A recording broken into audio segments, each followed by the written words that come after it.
परमपिता परमात्मा, सारी सृष्टि के रचनहार, कुल मालिक, असंख्य ब्रह्मांडों के स्वामी, जगत गुरु, तीनों लोकों में प्रवेश करके सबका पालन पोषण करने वाले, राजाधिराज, आत्माधार, नाथों के नाथ, देवों के देव महादेव, सर्वेश्वर महेश्वर, मृत्युंजय, अजरो अमर, आदि अनादि, सनातनी प्रभु, जगत पिता जगदीश्वर, श्री श्री 1008 की उपाधि के वास्तविक अधिकारी, अकाल मूर्त, शब्द स्वरूपी राम, वासुदेव, सर्वगतम ब्रह्म, परम पूज्य, परम पुरुष, परम संत, परम धनी, परम दयालु,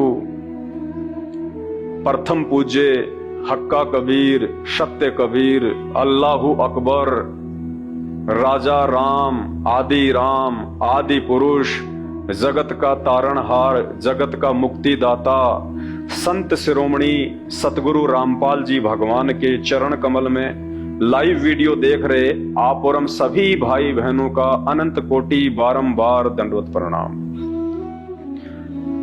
क्योंकि हम किसी भी कार्य की हम शुरुआत करें, उस कार्य की शुरुआत से पहले यदि हम इस आदि पुरुष, आदि राम, परमपिता परमेश्वर, वासुदेव जिसने सारी दुनिया की रचना की है, जो आज मनुष्यवत एक संत के वेश में राम और श्री कृष्ण जी की तरह मनुष्यवत लीला करते हुए 8 सितंबर 1951 से गांव धनाना, जिला सोनीपत, हरियाणा की पावन भूमि पे प्रकट हैं। सन 1994 से जिन्होंने अपने आध्यात्मिक ज्ञान के द्वारा विश्व में नई हलचल पैदा कर दी, एक क्रांति लाके खड़ी कर दी है।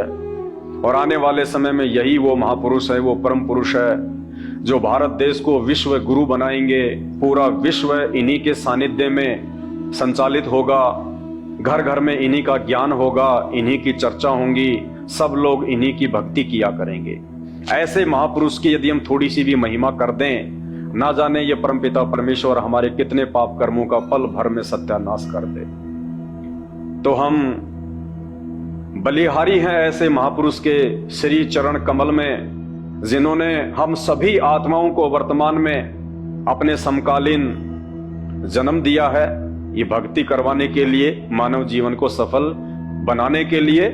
और उसके बाद सन 1994 से इन्होंने जो आध्यात्मिक क्रांति की शुरुआत की है, गांव गांव, नगर नगर जा जाके जिन्होंने लोगों को भक्ति और भगवान से संबंधित सत्य पाठ पढ़ाया है, जानकारी दी है, ताकि हम समाज में जगह जगह फैले हुए पाखंडी, अज्ञानी और नकली धर्म गुरुओं के चंगुल से बाहर निकलें और हम अपने परमपिता परमेश्वर, उस एक परमात्मा, उस अल्लाहु अकबर को पहचाने, जो सबका पिता है, सबका बाप है, सबका जनक है, जिसने सबकी सृष्टि की है।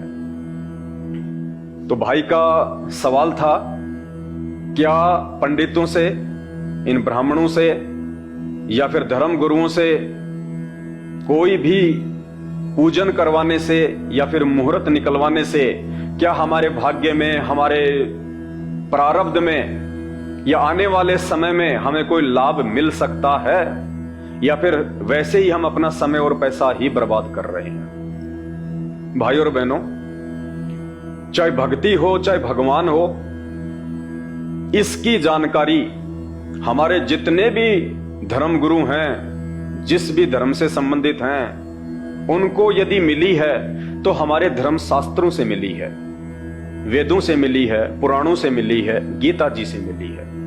इसके अलावा वर्तमान में धरती पे ऐसा कोई भी धर्मगुरु नहीं है जो डायरेक्ट श्री ब्रह्मा विष्णु महेश जी से मीटिंग करके आया हो, 33 करोड़ देवी देवताओं से मीटिंग करके आया हो, उनकी पूरी जीवन हिस्ट्री नोट करके लाया हो, उनका रंग कैसा है, उनका रूप कैसा है, वो दाढ़ी रखते हैं या खाली मूंछ रखते हैं या बिल्कुल सपाचट रखते हैं, वो वस्त्र कैसे पहनते हैं, पीतांबर पहनते हैं या काले पीले पहनते हैं, उनके हाथ कितने हैं, उनके मुंह कितने हैं, उनका रहन सहन कैसा है, उनका अपने परिवार में रहन सहन कैसा है, इन सब बातों की जानकारी यदि किसी धर्म गुरु को वर्तमान में प्राप्त हुई है तो केवल हमारे धर्म ग्रंथों से हुई है।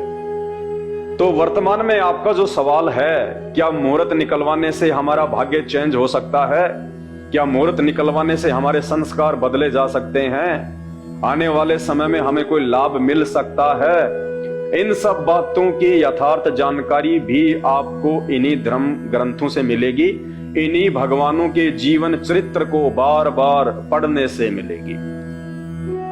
तो मेरा जो सीधा सा जो जवाब है वो एक ही है कि वर्तमान में एकमात्र धर्म गुरु के अलावा, परम पूज्य सतगुरु रामपाल जी भगवान के अलावा, उनकी अनुमति और उनके आदेश के विपरीत यदि आप कोई भी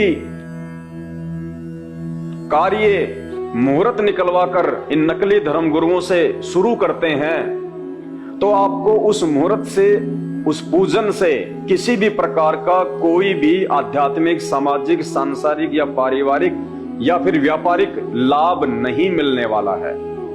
जैसा आपके भाग्य में विधाता ने, जब आप अपनी मां के गर्भ में थे, जहां परमेश्वर ने आपके पिंड की रचना की, उस समय परमात्मा ने आपके सॉफ्टवेयर में, आपके भाग्य में, आपके संस्कार में जो सुख, जो दुख, जो लाभ, जो हानि लिखने थे वो लिख दिए थे।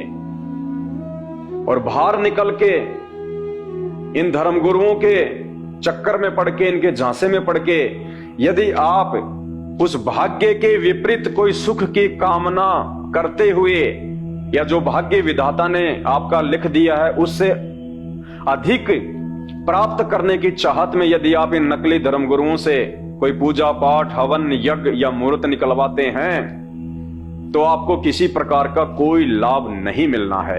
वही मिलेगा जो आपके भाग्य में विधाता ने लिख दिया है। और यदि आप परमपिता परमेश्वर सतगुरु रामपाल जी भगवान के सत्संग सुन के, ज्ञान को आधार बना के यदि आप उनकी शरण में आते हैं, उसके बाद जो भक्ति संत रामपाल जी आपको देंगे, जो सत भक्ति मंत्र आपको जाप करने के लिए देंगे, उसके बाद आप चाहे कोई भी काम शुरू क्यों ना करें, किसी भी काम को शुरू करने से पहले आपको किसी भी पंडित से, ब्राह्मण से कोई मुहूर्त निकलवाने की आवश्यकता नहीं है। हर दिन आपका शुभ होगा। ये महा गायत्री मंत्र जाप जो अभी आपने सुना, संत भाषा में इसको मंगलाचरण कहते हैं। इस मंगलाचरण को हम रोज करते हैं, दिन में 5 बार करते हैं, 6 बार करते हैं। और इस मंगलाचरण के करने से, या जिस भी भगत के परिवार में यह मंगलाचरण होता है, उस भगत के घर में किसी भी प्रकार का कोई भी विघ्न नहीं हो सकता, उसका कोई भी कार्य निष्फल नहीं हो सकता। वो चाहे फैक्ट्री की शुरुआत करे, चाहे मकान की शुरुआत करे, चाहे किसी व्यापार की शुरुआत करे, उसको कोई पूजन करवाने की जरूरत नहीं है, कोई मुहूर्त निकलवाने की जरूरत नहीं है।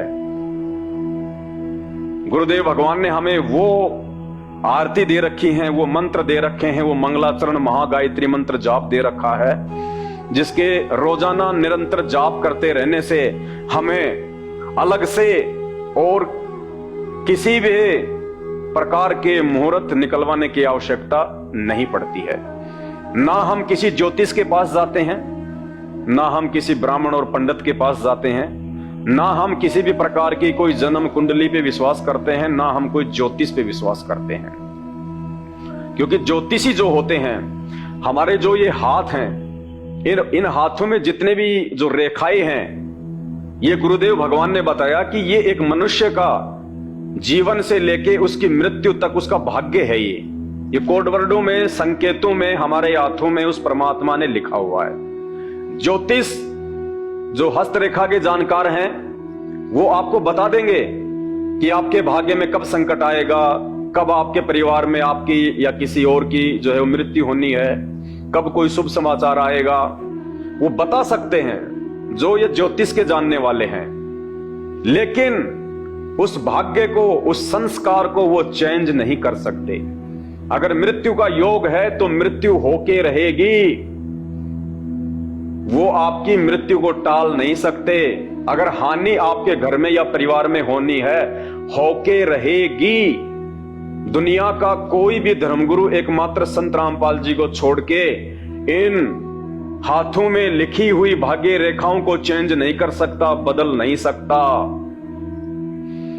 और यदि आपके किसी गुरुजी ने या पंडित जी ने या किसी ज्योतिष के जानकार ने अगर आपको ये बता दिया है कि आज से इतने दिनों बाद में आपकी मृत्यु का योग है, दुनिया में कोई भी शक्ति आपको बचा नहीं सकती है, गारंटेड बात है, गारंटेड। 1000 रुपए के स्टाम्प पेपर पे लिखवा लेना। उस ज्योतिष के बताए जाने के बाद आप संत रामपाल जी के सत्संग सुन के और आप उनसे नाम दीक्षा ले लीजिए। आपके भाग्य में मौत क्या, चाहे धर्मराज चाहे यमराज ही आके क्यों ना बैठ जाए आपको लेने के लिए, उसको भी मुंह की खाके जानी पड़ेगी। वो परमेश्वर आपकी 100 वर्ष की उम्र लिख देगा भक्ति करवाने के लिए। क्योंकि जिसने मां के गर्भ में हमारा भाग्य बनाया है, जिसने इन हाथों में रेखाएं दी हैं, आज वो रेखाएं देने वाला, लिखने वाला और हमारे भाग्य को चेंज करने वाला, मां के गर्भ में हमारे संस्कार लिखने वाला, वो विधाता आज सतगुरु रामपाल जी भगवान के रूप में स्वयं धरती पे प्रकट है। अपने द्वारा बनाए गए इंसान के भाग्य को आज केवल संत रामपाल जी ही एडिट कर सकते हैं, चेंज कर सकते हैं, क्योंकि संत रामपाल जी भक्ति मार्ग के एडमिन हैं। इनसे बढ़ के और कोई भी व्यक्ति ना तो अध्यात्म की जानकारी रखता है और ना आपके भाग्य, संस्कार या प्रारब्ध में किसी प्रकार का कोई बदलाव कर सकता है। तो अब हम बात करते हैं कि क्यों हमें इन पंडितों से, ब्राह्मणों से या एकमात्र संत रामपाल जी को छोड़ के जितने भी धर्म गुरु हैं, ब्राह्मण और पंडित हैं, इनके द्वारा निकलवाए गए मुहूर्त से क्यों लाभ नहीं हो सकता, क्यों हमें कोई फायदा नहीं हो सकता। तो उसका सीधा सा एक एग्जाम्पल है और वो एग्जाम्पल है त्रेता युग में जन्मे विष्णु अवतार राजा दशरथ के सुपुत्र श्री रामचंद्र जी का भाग्य, जो विधाता ने उनकी मां के गर्भ में, कौशल्या के गर्भ में लिख दिया था। श्री रामचंद्र जी के मां के गर्भ में लिखे गए भाग्य को, उनके हाथों में अंकित उनके संस्कार को ना तो स्वयं श्री रामचंद्र जी चेंज कर पाए और ना ही उनके गुरु, जो उस समय सबसे बड़े धर्म गुरु माने जाते थे, वशिष्ठ मुनि, ना ही वशिष्ठ मुनि उनके भाग्य को चेंज कर पाए, बदल पाए।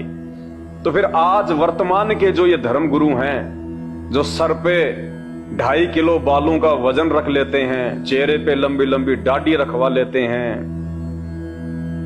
कान फड़वा लेते हैं, पीतांबर, नीलांबर, हरेंबर, पता नहीं कैसे कैसे रंग के वस्त्र धारण कर लेते हैं, मनमुखी रूप से तप करते हैं, साधना करते हैं, दिखावा करते हैं, बड़े बड़े स्टेज लगा के, बड़े बड़े माइक लगा के लोगों के सामने बड़े बड़े पंडाल में भागवत की कथा करते हैं।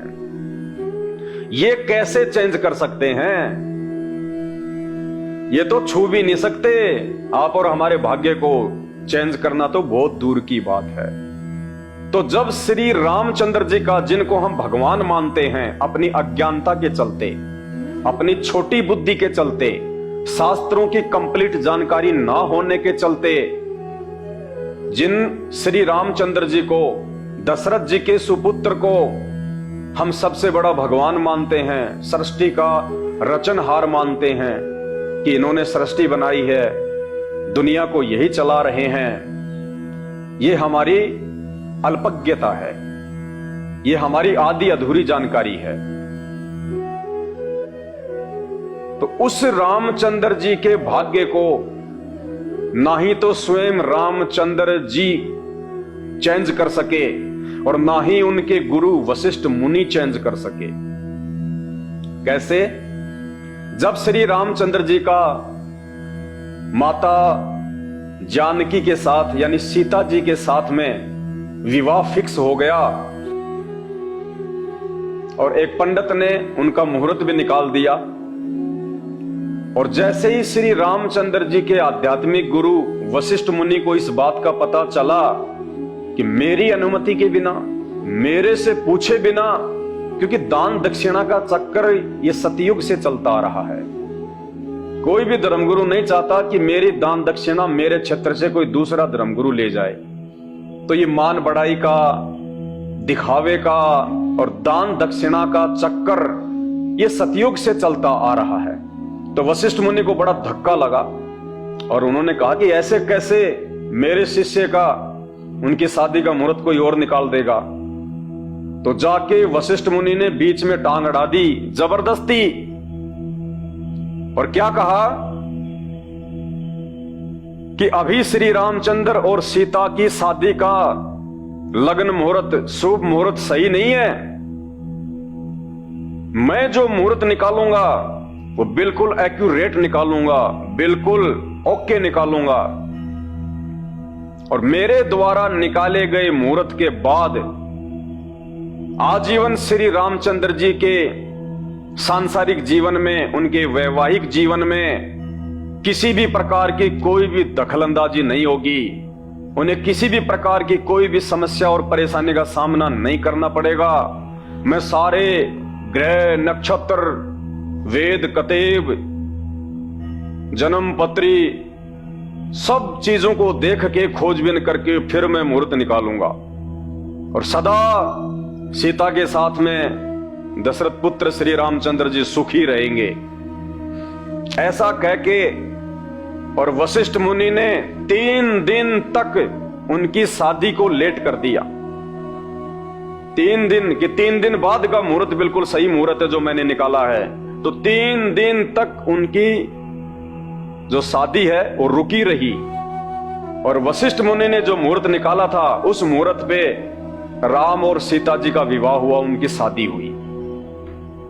अब विचार करना भाइयों और बहनों, परमात्मा कबीर साहिब जी ने, जो वर्तमान में सतगुरु रामपाल जी भगवान के रूप में धरती पे प्रकट हैं, जब ये कबीर परमात्मा 650 साल पहले आए थे, क्योंकि ये चारों युगों में आते हैं परमात्मा, ये कबीर परमेश्वर चारों युगों में आते हैं। सतयुग में ये सत सुकृत ऋषि के नाम से आए थे, जिन्होंने मनु को वेद पढ़ाए थे। त्रेता युग में ये मुनिंद्र ऋषि के नाम से आए थे, जो हनुमान जी को मिले थे, जिन्होंने हनुमान जी को आध्यात्मिक ज्ञान दिया था।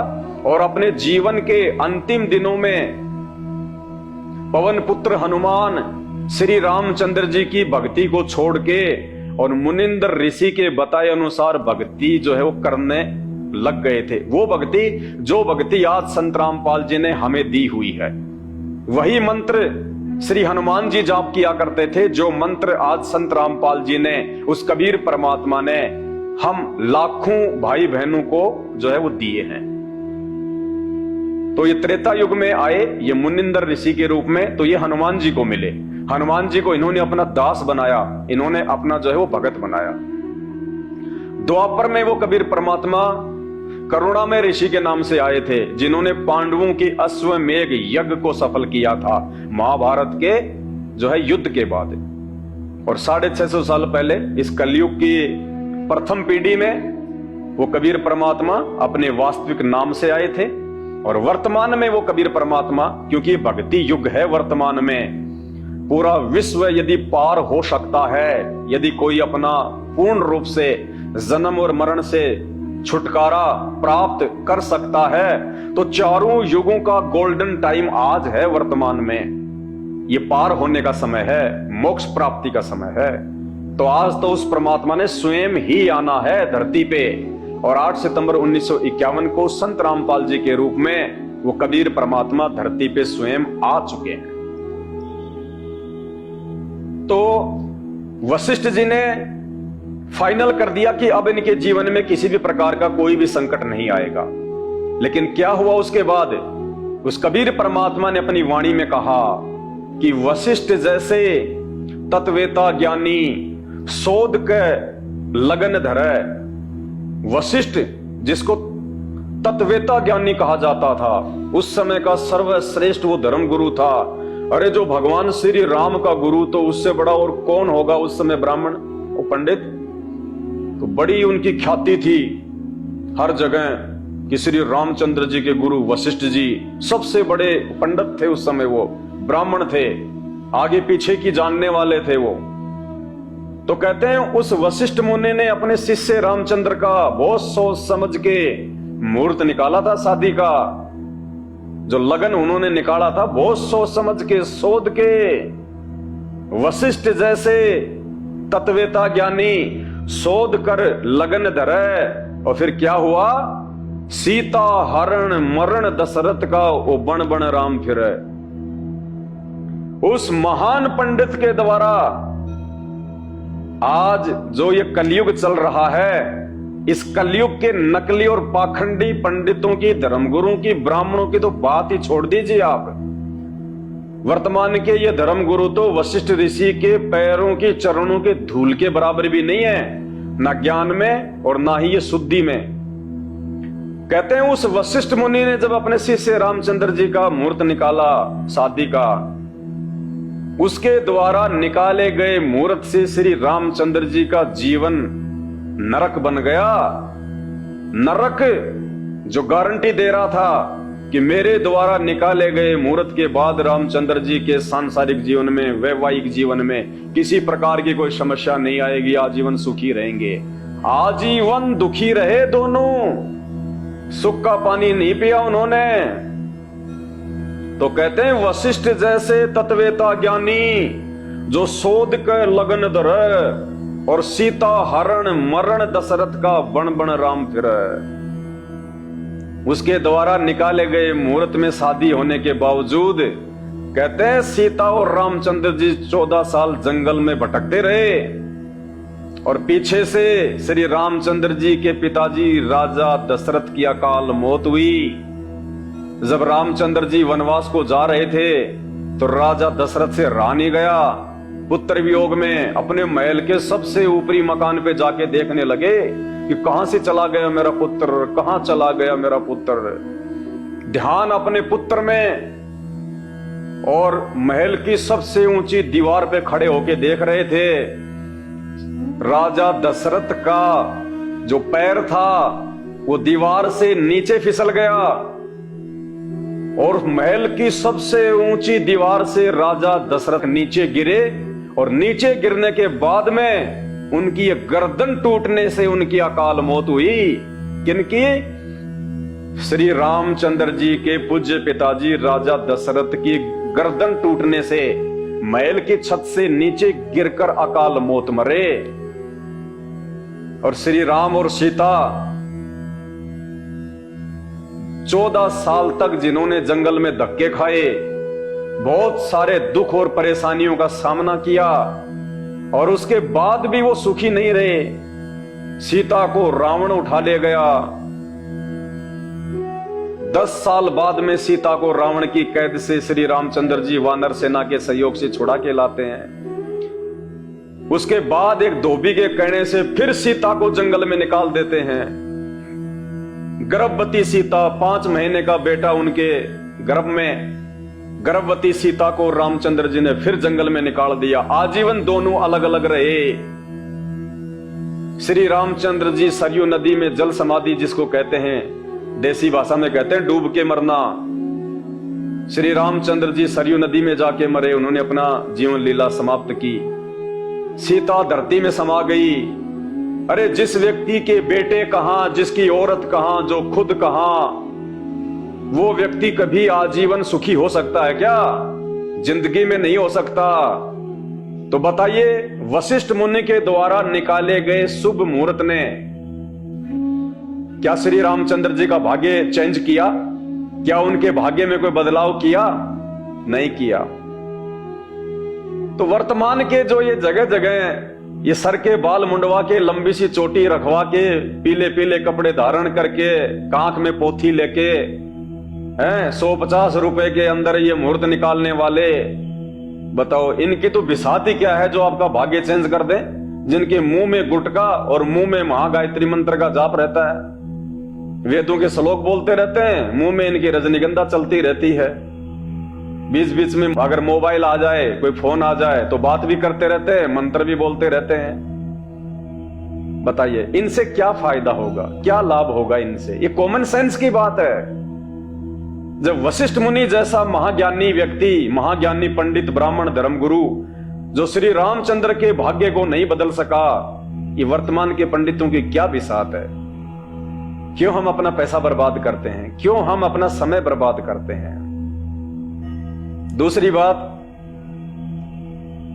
हम मकान बनवाते हैं, 10-20 लाख रुपए का मकान बनवाया, उसके बाद में हम पंडित जी को बुलाते हैं, हम गृह प्रवेश करेंगे, पंडित जी मुहूर्त निकालेंगे, उस दिन यदि हम इस घर में पैर रखेंगे तो कोई अमंगल नहीं होगा, कोई आपत्तियों का सामना नहीं करना पड़ेगा।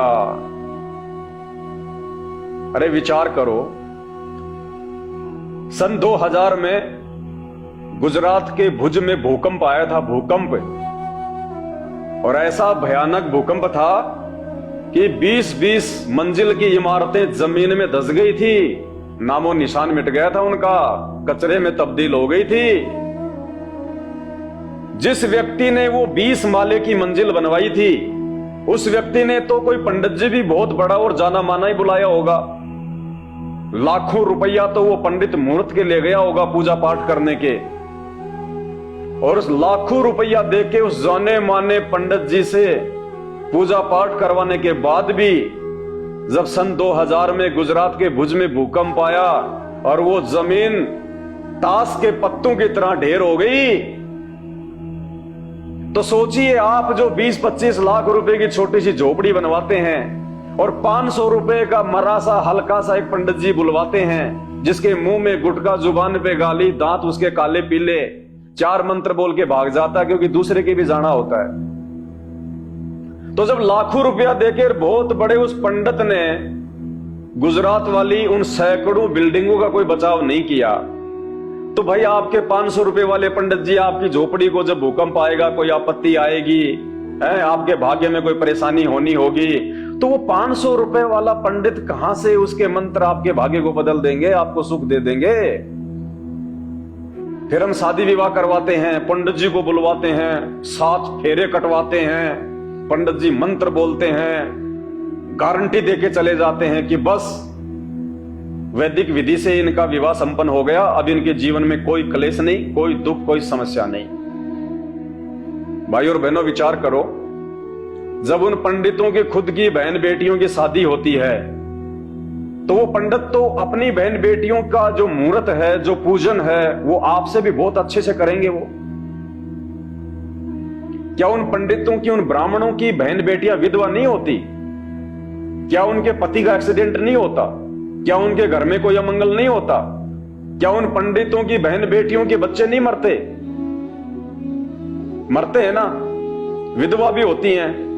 अरे जब उन पंडितों की, ब्राह्मणों की खुद की बहन बेटियां, उनके रिश्तेदारों का कोई बचाव नहीं है, जब वो अपने खुद के लोगों का, रिश्तेदारों का भाग्य चेंज नहीं कर सकते हैं, नहीं बदल सकते हैं, तो आपकी बहन बेटियों का, आपके घर परिवार का, आपके रिश्तेदारों का संस्कार कहां से जो है वो चेंज कर देंगे? ये कॉमन सेंस की बात है, कॉमन सेंस की बात है। आप 21वीं सदी में जी रहे हो, आदम के जमाना नहीं है ये कि कोई भी हमें मूर्ख बना देगा, कोई भी हमारे को जो है वो पागल बना देगा। ये देखा देखी में चलने का समय नहीं है। परमात्मा धरती पे प्रकट है, और सन 1951 से संत रामपाल जी भगवान ने धरती पे प्रकट होके जन जन को शिक्षित करवा दिया, शिक्षित साक्षरता अभियान चला के। सन 1951 से पहले भारत में लोग अपने बेटा बेटियों को नहीं पढ़ाया करते थे, और 1951 के बाद जब से परमात्मा धरती पे आए हैं, इन्होंने घर घर में बच्चे बूढ़े सबको शिक्षित कर दिया। ये शिक्षा देने का मकसद क्या है गुरुदेव का?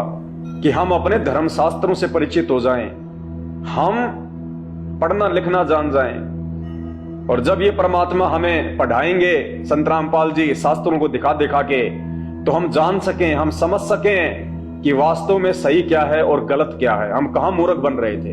हम भक्ति और भगवान की पहचान कर लें, हम अपने आत्म कल्याण की ओर आगे बढ़ें। इसलिए परमात्मा ने 1951 के बाद से शिक्षा दी है। 1951 के बाद में साइंस ने उन्नति की है, घर घर में इंटरनेट, मोबाइल, ये परमात्मा ने दिया है सब कुछ भक्ति करवाने के लिए। कि सबसे पहले तो हम ये पहचान कर लें कि सच्चा सतगुरु कौन होता है। बिना गुरु के तो भक्ति शुरू भी नहीं होती। पहले हम लोग जो है बचपन में बिना जानकारी के देखा देखी में जैसे माँ बाप कर रहे थे, जैसे अड़ोसी पड़ोसी कर रहे थे, मंगलवार के दिन घी में थोड़ा सा जो है रुई लपेट के उसकी बत्ती बना के हनुमान जी के जाके चढ़ा के आ जाते थे। घर पहुंचते नहीं उससे पहले तो वो जल के भी समाप्त हो जाती थी, फॉर्मेलिटी। तो परमात्मा कहते हैं चाहे कितने देवी देवता पूज लो, कितना ही कुछ कर लो, कितने तीर्थ धामों पे चले जाओ, कितने गंगा स्नान कर लो, कितनी कावड़ ले आओ, कितने व्रत कर लो, बिना गुरु के तो भक्ति शुरू भी नहीं होती है। शुरू भी और गुरु चाहिए सच्चा तत्वदर्शी, गीता जी के अनुसार, तब कहीं जाके हम परमात्मा प्राप्ति की तरफ आगे बढ़ सकते हैं। उससे पहले कुछ नहीं है, धक्के खाते रहो चाहे।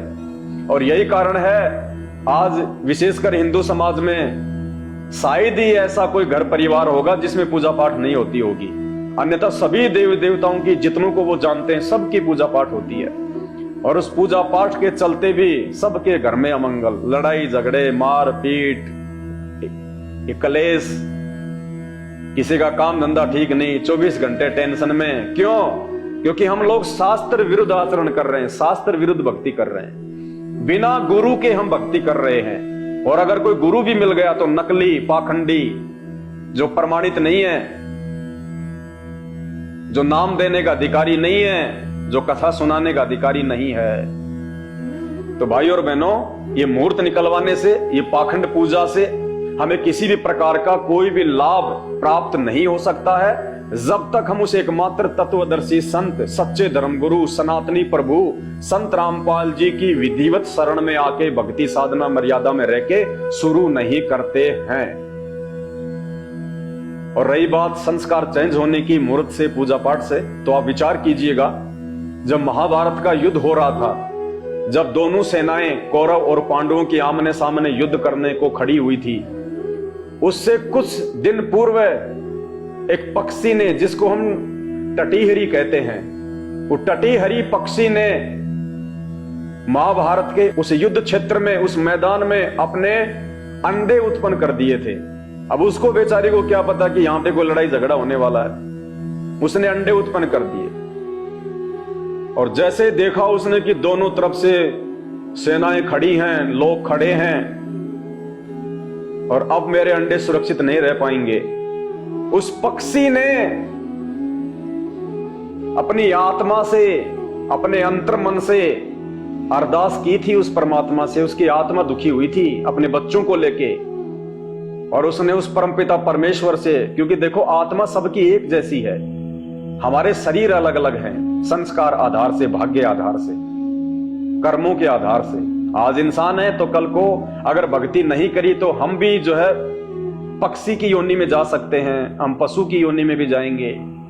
तो इसी प्रकार अपने कर्म आधार से वो आत्मा पक्षी की योनि में थी, और उसने अंतरात्मा से पुकार की थी। वो तो जानती भी नहीं थी कि राम कौन है, श्री कृष्ण कौन है, हनुमान जी कौन है, भगवान कौन है। उसने आत्मा से पुकार की थी अपने बच्चों के लिए, और आत्मा की पुकार ये परमात्मा सुनता है। और वो पिछले जन्म में जब उसको मानव शरीर प्राप्त था, उस पक्षी को, वो किसी तत्वदर्शी संत की उस शरण में थी। उसने कुछ समय तक अच्छी साधना की थी, उसकी भक्ति कमाई उसके पास में शेष थी उसकी आत्मा में। उस आधार से उस परमात्मा ने उसकी पुकार सुनी, उस पक्षी की, और उस परमात्मा ने, उस कबीर देव भगवान ने, सतगुरु रामपाल जी भगवान ने इंद्र के ऐरावत हाथी का घंटा उसके जो गले में जो बंधा रहता है, जिसका वजन 88,000 मण है। इंद्र के ऐरावत हाथी के गले में जो घंटी है उसका वजन है 88,000 मण। कहते वहां से वो टूट के गिरा और महाभारत के युद्ध के बीच में उस टटीरी पक्षी के अंडों के ऊपर आके खड़ा हो गया।